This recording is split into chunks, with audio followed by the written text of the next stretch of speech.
થોડા જ કલાકો બાદ દેશના નાણામંત્રી બજેટ 2026-27 રજૂ કરશે। આ બજેટથી નાગરિકોને ઘણી બધી આશાઓ છે। આ બજેટ વિકાસનું એન્જિન કઈ રીતે બનશે?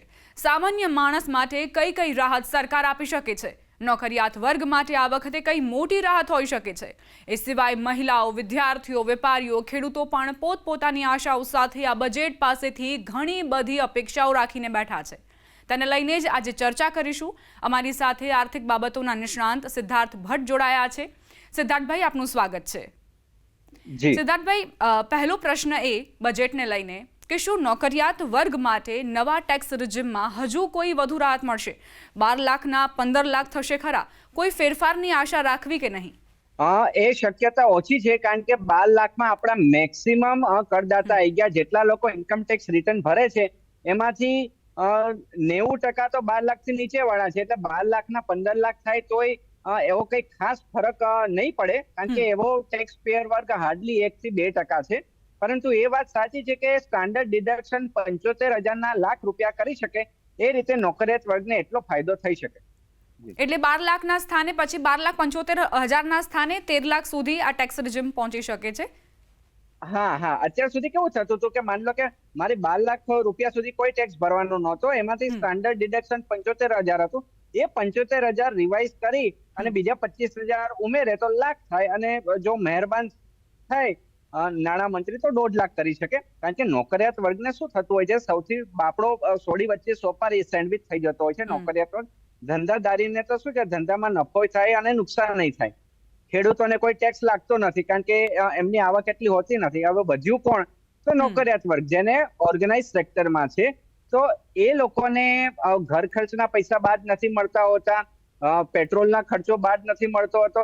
જે આવક થાય એ ચોખ્ખી ટેક્સ ભરવાની થતી હોય છે। એટલા માટે સ્ટાન્ડર્ડ ડિડક્શનનું ઓપ્શન આપવામાં આવ્યો હતો કે 75,000માં તમારું બધો ખર્ચો, ઘર ખર્ચ આવી ગયો તો એની જગ્યાએ હવે લાખ કરે કે 1.5 લાખ કરે, એટલે આ રીતે ફાયદો થઈ શકે। અને ઓલ્ડ ટેક્સ રિજીમમાં કોઈ રાહત કે છૂટછાટ મળી શકે એવું તમે માનો છો?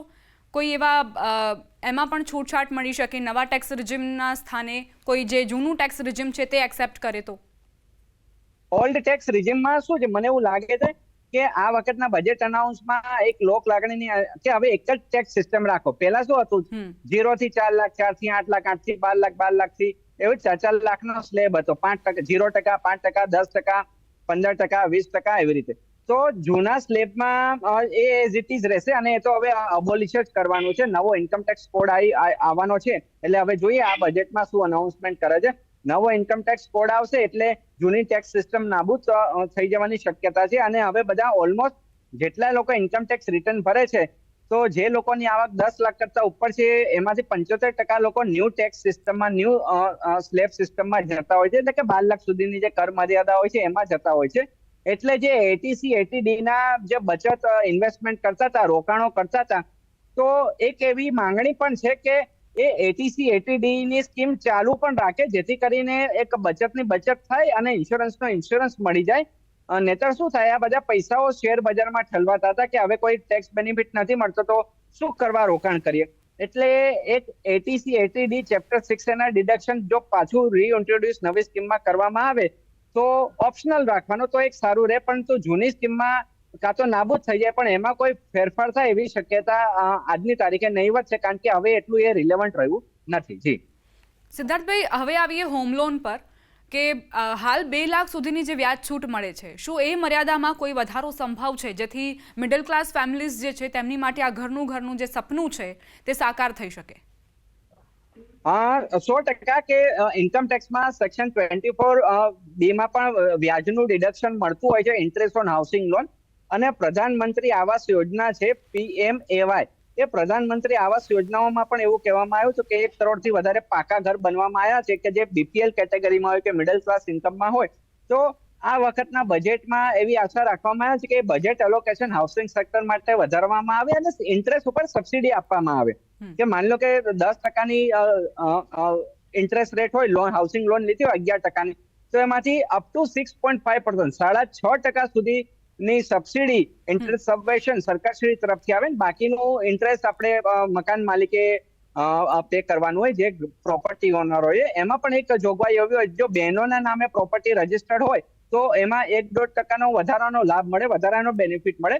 એટલે એ સ્કીમ ચાલુ રાખે અને એમાં વધારો થઈ શકે, કારણ કે ઇન્ફ્રાસ્ટ્રક્ચર અને હાઉસિંગ એવું સેક્ટર છે કે એનો ડેવલપ થાય, એમાં ઇન્વેસ્ટમેન્ટ થાય તો આખી ઇકોસિસ્ટમમાં તે ટાઇલ્સ સેગમેન્ટમાં વિકાસ થાય, કલર સેગમેન્ટમાં વિકાસ થાય, કાર્પેન્ટરને રોજગારી મળે, એટલે આખી ઇકોસિસ્ટમમાં ફાયદો થાય અને નોકરિયાત વર્ગને પણ જે શહેરોમાં આવે છે ગામડા ખાલી થઈને, તો એનું ઘરનું ઘર મળે અને બહેનોના નામે ઘર હોય એટલે એ પ્રોપર્ટી ઓનર પણ પડે અને સશક્તિકરણનું ઉદાહરણ થાય. એટલે એમાં 100% માર્જિનલ ઇન્ક્રીમેન્ટ જોવા મળશે. જી, અમારી સાથે નિર્મલભાઈ પણ જોડાઈ ગયા છે, આર્થિક બાબતોના નિષ્ણાંત છે તેઓ.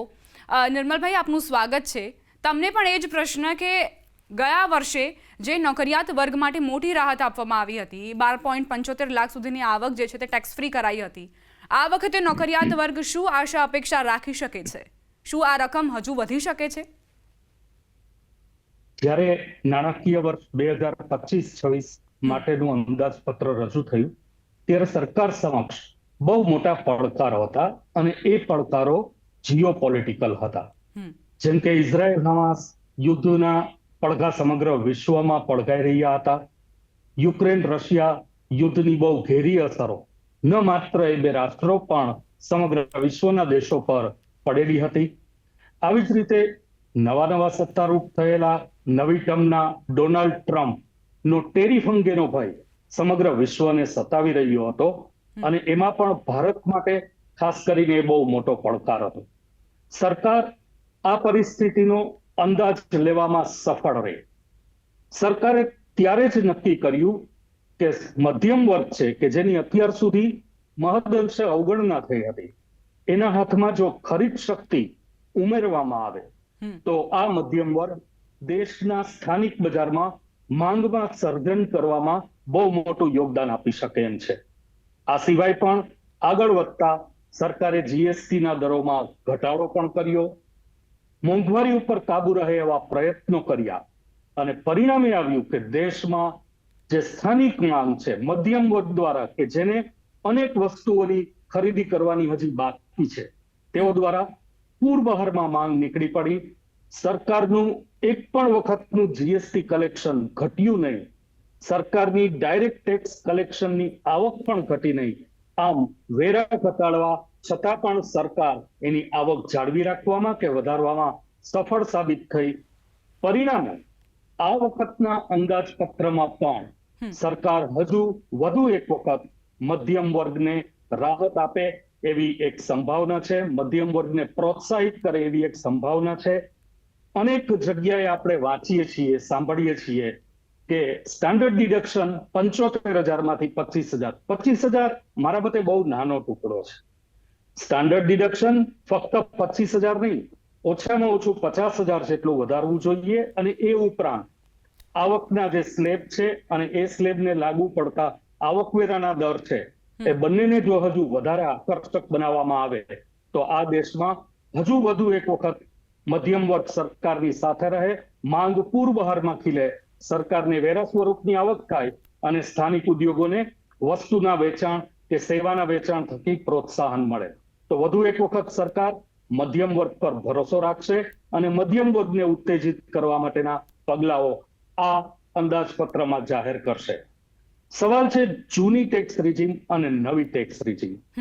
અત્યારે 72% જેટલા કરદાતાઓ નવી ટેક્સ રિજીમમાં આવી ગયા છે અને જે બાકીના છે એ ફક્ત એને રોકાણો અને હાઉસિંગ લોનના વ્યાજનો લાભ મળી રહ્યો છે, માટે તેઓ જૂની ટેક્સ રિજીમમાં જોડાયેલા છે. જો નવી ટેક્સ રિજીમમાં આ બધી બાબતો જોડી દેવામાં આવે, જેમ કે મકાનના લોનનું વ્યાજ નવી ટેક્સ રિજીમમાં પણ બાદ આપવામાં આવે, 80C ના રોકાણો નવી ટેક્સ રિજીમમાં પણ બાદ આપવામાં આવે, 80G હેઠળનું મેડિક્લેમ એનો લાભ જો નવી ટેક્સ રિજીમમાં પણ આપવામાં આવે તો સરકારને વધુ એક વખત આવકાર મળી શકે એમ છે અને જે અત્યાર સુધીમાં 72% જેટલા કરદાતાઓ નવી ટેક્સ રિજીમમાં છે એ પ્રમાણ ઘણું બધું મોટું કરી શકાય. અને આ અંદાજપત્રમાં એવી ધારણા પણ સેવવામાં આવી રહી છે કે જૂની ટેક્સ રિજીમના અંતની એક મર્યાદા પણ નક્કી કરવામાં આવશે કે જૂની ટેક્સ રિજીમ હવે આગામી 3 વર્ષ સુધી જ માન્ય રહેશે. આ રીતે વધુ ને વધુ કરદાતાઓને નવી ટેક્સ રિજીમમાં જોડવા માટે સરકાર પ્રોત્સાહિત કરશે અને એ સરકાર માટે ખરેખર આવકારદાયક પગલું હશે. નિર્મલભાઈ, જે ગયા વર્ષના ટેક્સ રિજીમની વાત કરીએ, બજેટની વાત કરીએ, તો આ માસ્ટર સ્ટ્રોક માનવામાં આવતો હતો કે 12.75 લાખ સુધીની જે આવક છે તે ટેક્સ ફ્રી કરવામાં આવી હતી. આ વખતે પણ એ જ રીતે નોકરિયાત વર્ગ છે, મિડલ ક્લાસ ફેમિલીઝ છે, તે ઘરનું ઘર ખરીદનારા માટે આખરે શું રાહત હોઈ શકે છે? અગાઉ જે 2,67,000ની સબસિડી હતી, શું ફરી એ સ્કીમ અમલમાં આવી શકશે ખરી? કોઈ અન્ય એવી સ્કીમ્સ લાવવામાં આવશે ખરી? સરકાર પાસે એક બેનમૂન રસ્તો અત્યારે ઉપલબ્ધ છે અને એ રસ્તો નવી ટેક્સ રિજીમ છે એની સાથે જૂની ટેક્સ રિજીમ ક્લબ કરી દેવી, યાને જોડી દેવી. મધ્યમ વર્ગ એની પાસે ધારો કે અત્યારે એક સામાન્ય ઘર છે તો હજુ પણ મધ્યમ વર્ગ એવું સ્વપ્ન સેવી રહ્યો છે કે એને વધારે સારું ઘર મળે. એ 2 BHK ના ફ્લેટમાં રહેતા હોય તો 3 કે 4 BHK ના ફ્લેટમાં જવાની એની તમન્ના છે અને આ તમન્ના સરકારના ધ્યાન પર પણ છે. તો સરકાર શાયદ એક નવો પ્રયોગ આ અંદાજપત્રની રજૂઆત વખતે કરી શકે અને નવી ટેક્સ રિજીમ કે જેમાં અત્યાર સુધી કરદાતાઓને હાઉસિંગ લોનનું વ્યાજ બાદ નથી મળી રહ્યું, 80C હેઠળના રોકાણો બાદ નથી મળી રહ્યા, 80D ના મેડિક્લેમના નાણાં બાદ નથી મળી રહ્યા, તો સરકાર આ બધા પ્રલોભનો હવે નવી ટેક્સ રિજીમમાં લાગુ પાડી અને એક નૂતન પ્રયોગ કરવા માટે આગળ આવે એવી એક ધારણા સેવાઈ રહી છે. સિદ્ધાર્થભાઈ, તમારું શું આંકલન, તમારું શું અનુમાન? જી, આમણે જે વાત કરવામાં આવી એ 100% વાત સાચી છે કે નવા રિફોર્મ્સ જે થવાના હતા એ થઈ ગયા અને હવે કોઈ ખાસ શક્યતા નથી. પરંતુ મોટી વાત એ છે જે શેર બજારમાં ડીલ કરતા હોય છે તો કેપિટલ ગેઇન સિક્યુરિટી ટ્રાન્ઝેક્શન ટેક્સમાં વધારો થાય અને લોંગ ટર્મ કેપિટલ ગેઇન નાબૂદ કરી દે તો ઘણું સારું રહે એવી લોક લાગણીની માન્ય અને અપેક્ષા છે. કારણ કે આ જે FII પાછું જતું રહે છે તો એમાં ટેક્સેશન એક મોટું કારણ છે. એ લોકો નારાજ થઈ ગયા છે કે ટેક્સ પે ટેક્સ કઈ રીતે લગાવી શકાય અને ટેકનિકલી એ લોકો પણ સાચા છે કે ડબલ ટેક્સેશન ના થવું જોઈએ. એટલે નોકરિયાત વર્ગ અને શેર બજારનો પણ પાસા આપણે મૂડી નફાના ધ્યાનમાં રાખવાના છે. જી સિદ્ધાર્થભાઈ, એક ચર્ચા એવી પણ શરૂ થઈ છે કે હાલ દેશમાં ગીગ વર્કર્સ જોઈ લઈએ, સોશિયલ મીડિયા ઇન્ફ્લુએન્સર્સ જોઈ લઈએ, યુટ્યુબર્સ, આ વર્ગની ખૂબ બહોળા પ્રમાણમાં સંખ્યા છે. શું એમના માટે ટેક્સ સ્ટ્રક્ચર કે પછી અન્ય કોઈ બાબતે જાહેરાતની સંભાવના આપ જોઈ રહ્યા છો? જી, હવે જે ગીગ વર્કરની વાત કરી, ગીગ ઇકોનોમીની, તો લાસ્ટ યર જ આયુષ્યમાન ભારત યોજના ગીગ વર્કરો માટે કરી દાખલ હતી. ગીગ વર્કર એટલે શું? દાખલા તરીકે માની લો કે જે હોમ ડિલિવરી કરવા આવે છે ને, ઝોમેટો, સ્વિગી, ઓલા, ઉબેરના જે કર્મચારીઓ છે તો એ વાહનો ને સાધનો પોતપોતાના હોય છે પણ ડિલિવરી બોય તરીકે કામ કરતા હોય છે તો એને ગીગ ઇકોનોમી કહેવાય. તો એમની સુરક્ષાનું પ્રાવધાન કરવા માટે સરકારશ્રીએ આયુષ્યમાન ભારત યોજનાની જાહેરાત કરી હતી. એમાં 5 લાખ સુધીની મર્યાદા હતી. હવે એનું વધારીને 10 લાખ કરે અને એમાં વધારે ને વધારે લોકો સાંકળી લેવાય અને એ સ્કીમ કન્ટિન્યુ રાખશે એવી આશા આપણે રાખી શકીએ. બીજું કઈ ખાસ ગીગ ઇકોનોમી માટે એમને સ્પેશિયલ ઇન્સેન્ટિવ આપવામાં આવે કે એને કોઈ ગુંજાઈશ નથી કે દે આર સેલ્ફ એમ્પ્લોયડ, એટલે જેવી રીતે બિઝનેસ પીપલ હોય એવી રીતે આ લોકો છે. જી ઓકે, નિર્મલભાઈ, તમે શું અનુમાન વ્યક્ત કરશો? જેમ કે સોશિયલ મીડિયા ઇન્ફ્લુએન્સર્સ છે, યુટ્યુબર્સ છે, તેની સંખ્યા પણ આપણા દેશમાં હવે ખાસી વધી રહી છે. ગીગ વર્કર્સની પણ એ જ પ્રકારની સંખ્યામાં વધારો. આપ શું આંકલન વ્યક્ત કરશો તેને લઈને? મોટાભાગના ગીગ વર્કર્સ એટલે કે સ્મોલ એટલે કે નાના પાયા ઉપર કાર્ય કરતા જે આવા ફ્રીલાન્સર ટાઈપના કર્મચારીઓ છે એની આવક આમ જોઈએ તો મર્યાદિત હોય છે. એટલે આવકવેરાના દરનો એને આમાં કોઈ લાભ મળવાનો રહેતો હોતો નથી કારણ કે એની આવક સ્વાભાવિક રીતે જ ₹12,75,000 થી ઓછી જ રહેતી હોય છે. પણ તેઓને મોટિવેટ કરી અને ગીગ વર્કર્સનું એક જબરું નેટવર્ક ઊભું કરવાની પોટેન્શિયાલિટી આ દેશમાં છે. વિશ્વના વિકસિત દેશો આવા જે આપણે કહીએ ને કે વર્કર્સ એને છૂટા કરી રહ્યા છે. જ્યારે વિશ્વના દેશોની વાત કરીએ તો ભારતના સંદર્ભમાં ભારતમાં રોજગારીનો દર સ્થિર જોવા મળી રહ્યો છે. ત્યાં રોજગારીનો દર ઘટી રહ્યો છે કારણ કે વધુ ને વધુ ટેકનોલોજીનો ત્યાં ઉપયોગ કરવામાં આવી રહ્યો છે. બીજું, ત્યાં લોકોને નાનું કાર્ય કરવાની બહુ ઈચ્છા પણ નથી હોતી અને એટલે આપણે વિકસિત દેશોમાં જોઈએ તો નાનું કાર્ય કરવા વાળા જે કામદારો કે કર્મચારીઓ છે એ ત્યાં સરળતાથી ઉપલબ્ધ હોતા નથી. જ્યારે ભારતમાં નાનું કાર્ય કરવા વાળા કર્મચારીઓ છે, કામદારો છે એ સરળતાથી ઉપલબ્ધ થઈ શકતા હોય છે. જેમ આયુષ્યમાન ભારતની વાત થઈ એમ જુદી જુદી સામાજિક સલામતીની યોજનાઓમાં તેઓને સાંકળી દઈ શકાય કે એમને ઘેર માની લો કે કોઈ શુભ પ્રસંગ હોય કે એમને કોઈ નાનું વાહન લેવું હોય, કેમ કે તે લોકોના કારોબારમાં એક નાના વાહનની આવશ્યકતા રહેતી હોય છે. તો કેટલીક વખત જોખમી કે જૂના વાહનો તેઓ ચલાવતા હોય છે, પણ એને નવા વાહનો ખરીદવા માટેનું જો પ્રલોભન કે પ્રોત્સાહન મળે તો તેઓની સુખાકારીમાં પણ વધારો થાય, તેઓની પ્રોડક્ટિવિટીમાં પણ વધારો થાય અને એકંદરે દેશ તેઓની એક શ્રેષ્ઠ સેવા છે એનો લાભ મળી શકે. હમણાં જ આપણે સૌએ જોયું કે ગીગ વર્કર્સ માટે જે 10 મિનિટની મર્યાદા હતી કે તમે ઓનલાઈન ઓર્ડર કરો એટલે તમને 10 મિનિટથી ઓછા સમયમાં એ ઓર્ડર મળી જાય, એને કારણે અનેક સમસ્યાઓ ગીગ વર્કર્સને થયેલી, અકસ્માતો પણ સર્જાયા, તેઓ જાનના જોખમે તેઓની કામગીરી કરતા હતા. તો તેઓની જે આવશ્યકતાઓ છે એ પૂરી થાય એવું કોઈ પ્રલોભન જો આ અંદાજપત્રમાં મૂકવામાં આવે તો આપણે ગીગ વર્કર્સનું કલ્યાણ તો કરી શકીશું, પણ દેશમાં રોજગારીનું એક બહુ મોટું ક્ષેત્ર કે જેને હજુ આવશ્યકતા છે એ આવશ્યકતા પણ આપણે સંતોષી શકીશું. જી સિદ્ધાર્થભાઈ, તમારી પાસે એક પ્રશ્ન કે બજેટ પછી શું સસ્તું થશે અને શું મોંઘું થશે? બજેટ પછી વાત કરવામાં આવીએ તો આ વખતે એક્સાઇઝ ડ્યુટીમાં એવા કોઈ ખાસ ફેરફારની શક્યતા ઓછી છે, કારણ કે ગઈ વખતે તો ઇલેક્ટ્રોનિક્સ કન્ઝ્યુમર ગુડ્સ સસ્તા થયા હતા. આ વખતે કસ્ટમ ટેરિફને ધ્યાનમાં રાખતા અને ફ્રી ટ્રેડ એગ્રીમેન્ટ થયા છે, તો એના લીધે જે એસેન્શિયલ, દાખલા તરીકે મારી એવી ગણતરી છે કે ઈવી વેહિકલ સસ્તા થઈ શકે.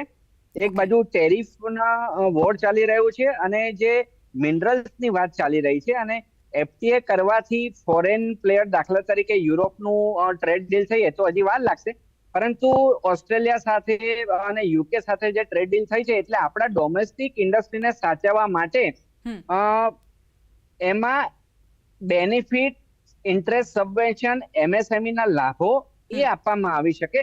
અત્યારે એ કેવું બહુ વહેલું ગણાશે કે કઈ વસ્તુ સસ્તી થશે, પરંતુ કઈ વસ્તુ મોંઘી થશે એ ખબર છે.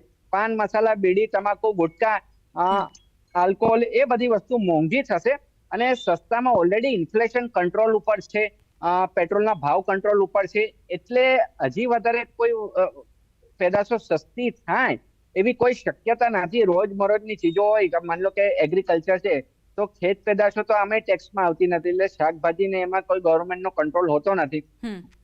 હોમ લોન માટે આપણે વાત કરી દેવામાં આવી કે રિયલ એસ્ટેટમાં સરકાર ઇન્ટરેસ્ટ સબવેશન આપી રહ્યા છે, ઓટોમોબાઈલમાં પ્રોડક્શન લિંક ઇન્સેન્ટિવ આપી રહ્યા છે, એટલે મેન્યુફેક્ચરિંગ સેક્ટર માટેનું છે. આપણા સામાન્ય વર્ગના એન્ડ યુઝર માટે એ સચ એવું કશું નથી. અને ગુજરાતની વાત કરીએ, ગુજરાત બહારની વાત કરીએ તો લીકર અને વાઇનમાં કસ્ટમ ડ્યુટીમાં ફેરફાર થઈ શકે, પરંતુ ગુજરાતને લાગતું વળગતું નથી, એટલે એ સવાલ ઉભો નથી થતો.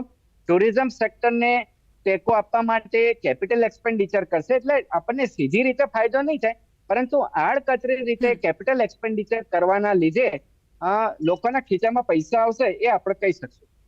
નિર્મલભાઈ, તમારા મતે શું સસ્તું અને શું મોંઘું થઈ શકે છે? અને એક પ્રશ્ન હજુ પણ ઉમેરવા માંગીશ કે સરકાર શું સોના ચાંદી પર ડ્યુટીમાં ઘટાડો કરી શકે છે ખરા? કારણ કે જે ફ્લક્ચ્યુએશન જોવા મળ્યું, પહેલા તો ભાવમાં વધારો થઈ રહ્યો હતો અને પછી જેવી રીતે ઘટાડો પણ થયો, શું હજુ ભાવ વધશે? તો આ જે આંતરરાષ્ટ્રીય ફ્લક્ચ્યુએશન થઈ રહ્યું છે તેને ઘટાડવા માટે સરકાર પ્રયાસ કરશે ખરા?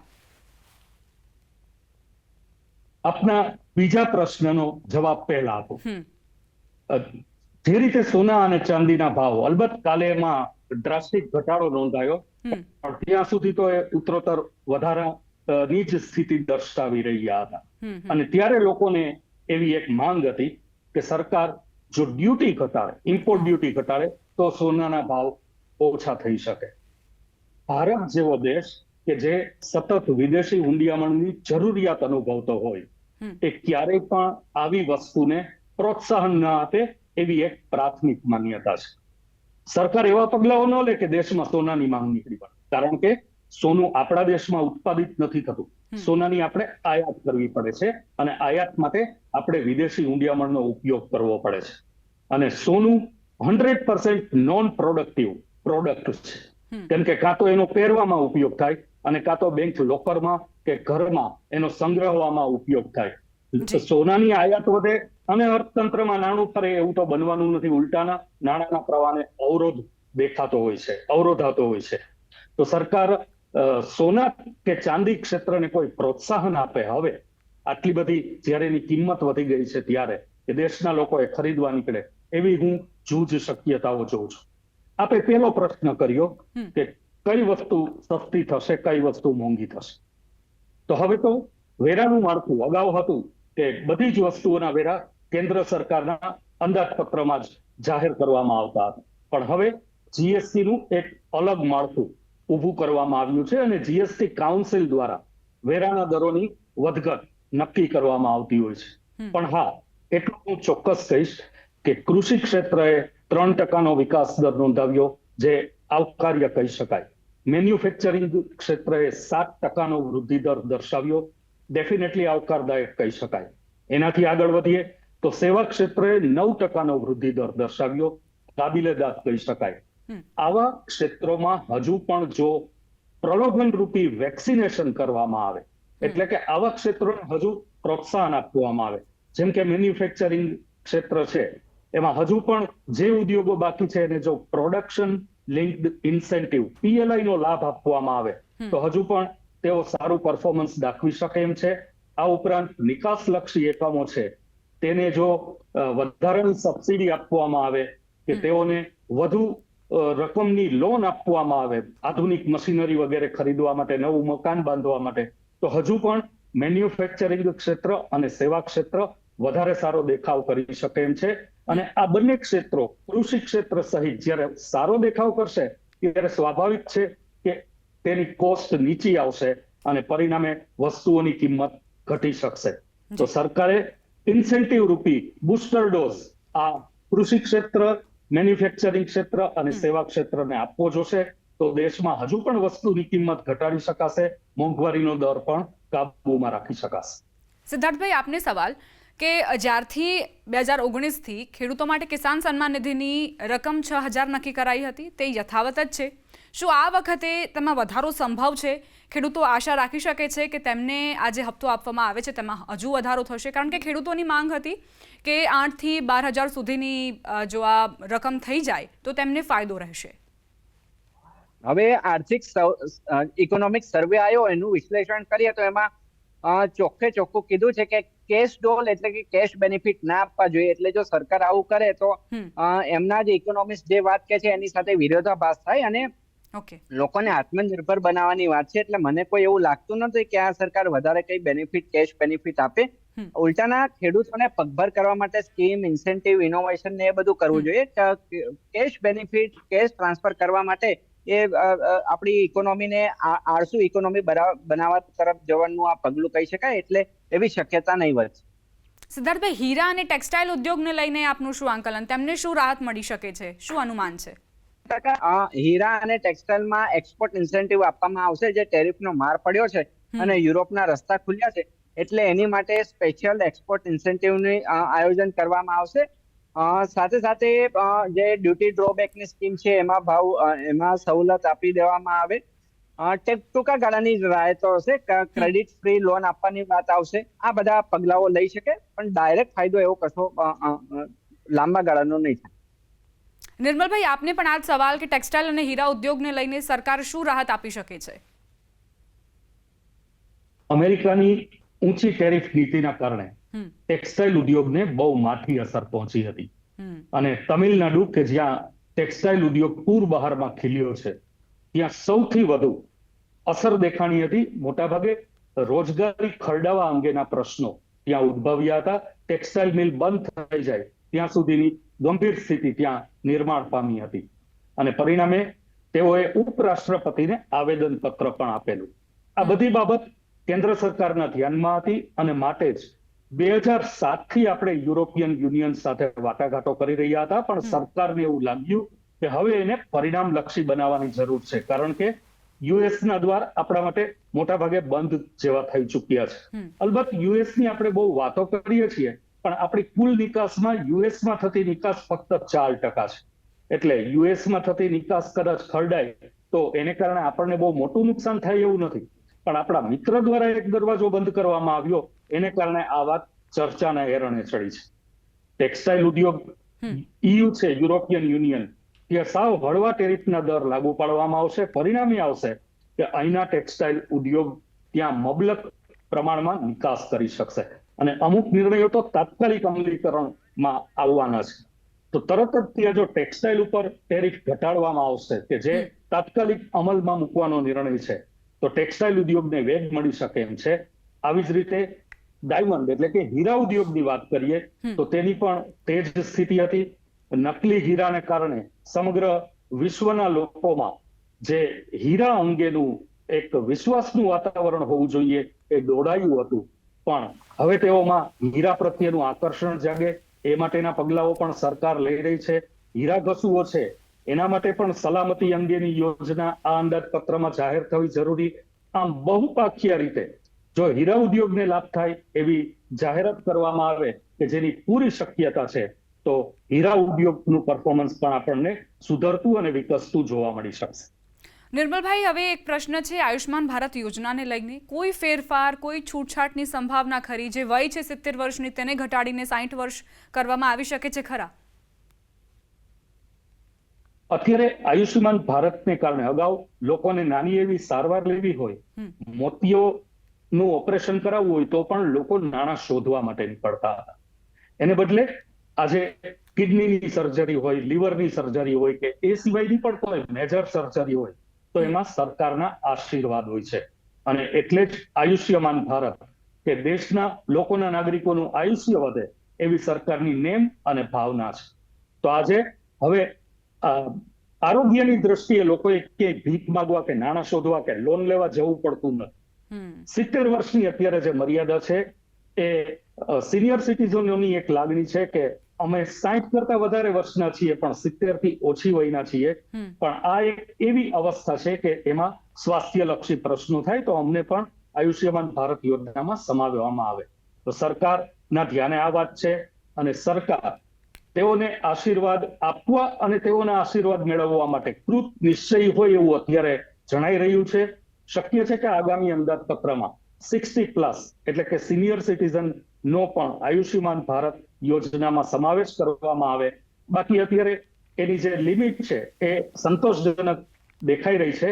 ફક્ત અમુક હોસ્પિટલોમાં જે કૌભાંડો થાય છે એના ઉપર સરકારે ચાંપતી નજર રાખવાની જરૂર છે, જેથી કરીને વધુ ને વધુ લોકોનો આયુષ્યમાન ભારત યોજનાનો અસરકારક લાભ મળી શકે. સરકાર આ દિશામાં પણ પ્રયત્નશીલ છે. નિર્મલભાઈ, તમારું એવું કયું અનુમાન છે કે આ બજેટમાં આ પ્રકારની જાહેરાત તો ચોક્કસ થશે જ, પછી એ વેપારીઓને રિલેટેડ હોય, ખેડૂતોને રિલેટેડ હોય અથવા મહિલાઓ, વિદ્યાર્થીઓ, કયા એવા વર્ગને સરકાર સંતોષશે એ વાત ચોક્કસ માની લઈએ? 2014ના વર્ષની વાત કરીએ તો સરકારની આવકવેરા સહિતની કેટલીક બાબતોએ થોડી કન્ઝર્વેટિવ કહી શકાય એવી પોલિસી હતી, પણ એની લાંબા ગાળે અસર એ આવી કે અર્થતંત્ર થોડું રૂંધાતું હોય, થોડું દબાતું હોય, થોડું મૂંઝાતું હોય એવું સરકારના ધ્યાને આવ્યું. અને ખાસ કરીને અમેરિકા સાથેના આપણા સંબંધો જે રીતે કસોટીની એરણે ચડ્યા અને ટેરિફ નીતિનો આપણે ભોગ બનીએ એવું આપણને લાગવા લાગ્યું, ત્યારે સરકારે વિવિધ વર્ગના લોકોને સંતોષ મળે એવી એક આર્થિક નીતિ ગત અંદાજપત્રથી ખાસ કરીને અમલમાં મૂકી હોય એવું અત્યારે આપણને લાગી રહ્યું છે. અને માટે હું એમ કહી શકું કે હવેનું જે અંદાજપત્ર છે કે આગામી કેટલાક અંદાજપત્રો છે એ કોઈ ચોક્કસ વર્ગ માટે નહીં. મોટાભાગના અંદાજપત્રની વિશેષતા હોય કે કોઈ અંદાજપત્ર છે એ MSME કેન્દ્રિત હોય, કોઈ અંદાજપત્ર છે એ મહિલા કેન્દ્રિત હોય, કોઈ અંદાજપત્ર વિદ્યાર્થીઓ પર કેન્દ્રિત હોય કે વિવિધ વિદ્યાશાખામાં વિદેશમાં જવું હોય, કૃષિ ક્ષેત્રો ઉપર કેન્દ્રિત હોય. પણ હવે સરકારને એવો ખ્યાલ આવી ગયો છે કે વિવિધ વર્ગના લોકોનું જો કલ્યાણ કરવામાં આવે અને it cost nothing but benefits more, એને કારણે બહુ ખર્ચ નથી થતો પણ એનો લાભ બહુ મોટા પ્રમાણમાં સરકારને મળતો હોય છે. એ વેરાની વસૂલાત ઉપરથી આપણને જાણવા મળી ગયું. તો સરકાર વધુ એક વખત વિવિધ વર્ગના લોકોનું કલ્યાણ થાય એ પ્રકારના પગલાઓની જાહેરાત કરે એવી પૂરી શક્યતા છે. નિર્મલભાઈ, સોલર પેનલ અને ઇલેક્ટ્રિક વ્હીકલ પર જે સબસિડી આપવામાં આવી રહી છે તે શું યથાવત રહેશે? કારણ કે ગ્રીન એનર્જી પર પણ ફોકસ રહેવાનું છે સરકારનું. ગયા વર્ષે પણ એ જ પ્રકારનું બજેટ રજૂ કરાયું હતું. આ વર્ષે શું આશા અપેક્ષાઓ? સરકાર ફક્ત ભારતની નહીં પણ સમસ્ત વિશ્વના તંત્ર સમક્ષ જો અત્યારે સૌથી મોટો કોઈ પડકાર હોય તો તે ક્લાઇમેટ ચેન્જ અંગેનો છે. ક્લાઇમેટ ચેન્જ એટલે શિયાળાની ઋતુ હોય તો ધોમધકતો તાપ પડે, ઉનાળો હોય તો ધોધમાર વરસાદ પડે. તમે કોઈ ઋતુ નક્કી ન કરી શકો. એને કારણે પાક ઉપર બહુ ગંભીર અસરો આવે અને જો તમારા પાક નિષ્ફળ ગયા તો સમજો કે દેશમાં મોંઘવારી ફાટી નીકળી. અને માટે ક્લાઇમેટ ચેન્જ ની જે પડકાર છે એનો સામનો કરવા માટે સરકાર અત્યારે ગ્રીન એનર્જીને પ્રોત્સાહન આપી રહી છે. પર્યાવરણ સંતુલિત રહે, પર્યાવરણ હરિયાળું રહે એ માટેના પ્રોત્સાહક પગલાઓ સરકાર નાગરિક સુધી જઈને આપી રહી છે. તો ગ્રીન એનર્જી માટે સોલાર રૂફટોપ અને હવે તો અગાસીમાં રહી શકે એવી પવન ચક્કી પણ આવી ગઈ છે કે જે 24 કલાક વીજળીનું ઉત્પાદન કરી શકે. સોલાર રૂફટોપ ફક્ત ઉજાસ હોય, પ્રકાશ હોય ત્યારે જ વીજળીનું ઉત્પાદન કરી શકે છે, જ્યારે આવી નાની એવી પવન ચક્કી 24 કલાક વીજળીનું ઉત્પાદન કરી શકે છે. હવે સરકાર લોકો સુધી એ નાની પવન ચક્કી લઈને આવી રહી છે. માટે હું ડેફિનેટલી કહી શકું કે હરિત ઉર્જાની જે ક્રાંતિ છે એ અંગેમાં એ મુદ્દે સરકારનો સહયોગ ચાલુ રહેશે. સરકાર સબસિડી આપવાની નીતિ ચાલુ રાખશે કે કદાચ સબસિડીમાં વધારો પણ કરશે. નિર્મલભાઈ, એવું કહેવામાં આવતું હોય છે કે ભારતને સમજવું હોય તો પહેલા તેના ગ્રામીણ ક્ષેત્રને સમજવું પડશે અને ગ્રામીણ ક્ષેત્રના વિકાસ માટે સરકાર શું આ વખતે બજેટમાં કોઈ રોકાણ માટે બજેટ ફાળવશે? કારણ કે ઘણા એવા ગ્રામીણ ક્ષેત્રો છે જ્યાં હજુ પણ વિકાસની રાહ જોવામાં આવી રહી છે. શું તેમના વિકાસ માટે સરકાર આ વખતે ધ્યાન રાખશે? આપણે સૌ જાણીએ છીએ કે ભારત કૃષિ પ્રધાન દેશ છે. દેશની 60% આબાદી પ્રત્યક્ષ કે પરોક્ષ રીતે કૃષિ ક્ષેત્ર પર નિર્ભર છે. આથી જો આ ક્ષેત્રની અનદેખી કરવામાં આવે કે આ ક્ષેત્રને કદાચ ઓછું આવે, કદાચ તમે એને ઓછી રાહતો આપો, ઓછા લાભ આપો, તો આ ક્ષેત્રને માઠું લાગી આવે. સંવેદનશીલ ક્ષેત્ર છે અને માટે સરકાર હવે એક એક ગામડે પહોંચવા માટે કૃત નિશ્ચયી છે. એક એક ગામડાઓમાં આરોગ્ય કેન્દ્રો આપી દીધા છે. કનેક્ટિવિટી મજબૂત થાય એવા પગલાઓ સરકારે લીધા છે કે નાના ગામડાથી તાલુકા મથકે, તાલુકાથી જિલ્લા મથકે ખેડૂતો આસાનીથી પહોંચી શકે એ માટે શ્રેષ્ઠ રસ્તાઓ પ્રધાનમંત્રી ગ્રામ સડક યોજના, મુખ્યમંત્રી ગ્રામ સડક યોજના, મુખ્યમંત્રી ગ્રામ સડક તો રાજ્યનો વિષય છે પણ પ્રધાનમંત્રી ગ્રામ સડક યોજનાથી ગામડાના ખેડૂતોને કનેક્ટિવિટી વધે એવા પગલાઓ સરકાર દ્વારા લેવામાં આવી રહ્યા છે. આ ઉપરાંત પાકનો સંગ્રહ અસરકારક રીતે થઈ શકે. ખેડૂતોનો પાક નાશવંત હોય છે, આથી એનો યોગ્ય સંગ્રહ થાય એ જરૂરી માટે વેરહાઉસ માટે પણ સરકાર દ્વારા સબસિડી આપવામાં આવી રહી છે. પ્રોસેસ્ડ ફૂડ્સ ના યુનિટ માટે સરકાર દ્વારા પ્રોત્સાહનો આપવામાં આવી રહ્યા છે. આ બધા પગલાઓને કારણે આપણા દેશના ગ્રામીણ ક્ષેત્રનો વિકાસ થશે. ગ્રામીણ ક્ષેત્રમાંથી શહેરી વિસ્તાર તરફ લોકોની જે દોટ શરૂ થઈ હતી એને અટકાવી શકાશે અને જો ગામડાઓ બચશે તો જ દેશ બચશે. ખૂણે ખૂણે ગામડામાં વીજળી પહોંચે, ગેસ પહોંચે એવા પ્રયત્નો સરકાર કરી રહી છે. નલ સે જલ યોજના આપી રહી છે જેથી કરીને ગામડાના લોકોને શહેરી વિસ્તારો તરફ સ્થળાંતરિત થવાની ફરજ ન પડે. તો ગામડાને પ્રલોભન મળે, ગામડાને પ્રોત્સાહન મળે એ માટેના અનેક પગલાઓ સરકારે જાહેર કરેલા જ છે અને હજુ પણ કરતી રહેશે એવી મને દ્રઢ આશા છે. આભાર નિર્મલભાઈ, અમારી સાથે જોડાવા માટે અને આ તમામ જાણકારી આપવા માટે. થોડા જ કલાકો બાદ એ જાણકારી મળશે કે આ મેજિક બુક એટલે કે આ બજેટમાં આખરે કયા કયા વર્ગને કઈ કઈ રાહત સરકાર તરફથી આપવામાં આવશે. બસ થોડા જ કલાકો બાદ તમને તમામ જાણકારી ન્યૂઝ 18 ગુજરાતી પર મળશે.